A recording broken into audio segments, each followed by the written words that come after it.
എനിക്കൊരു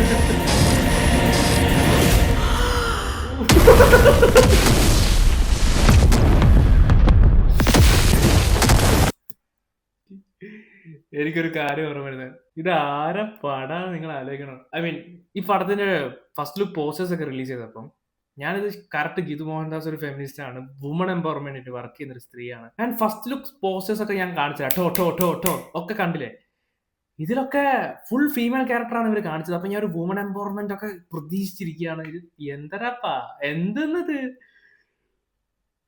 ഇത് ഞാൻ പറയാൻ പാടുണ്ടോന്ന് അറിയില്ല. കാറിന്റെ ഉള്ളിൽ നിന്ന് കളിക്കുമ്പോ ബോംബ് പൊട്ടി എന്തോ ഒരു തോട്ട് പ്രോസസിങ് ആ പുള്ളിക്കാരിന്റെ പോയത്. പുള്ളിക്കാരി പറഞ്ഞൊക്കെ ഓർമ്മയുണ്ടോ നിങ്ങൾക്ക്?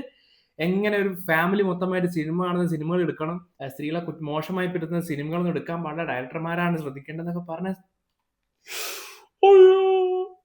എടാ ഈ കോൺസെപ്റ്റ് എങ്ങനെ ചിന്തിക്കുന്നടാ ചിന്തിക്കുന്നത്. കാർ ഇളകണം, ഓക്കെ, ആ സാധനം അമർത്തിയാലാണ് ബോംബ് പൊട്ടുക. എന്റെ മോനെ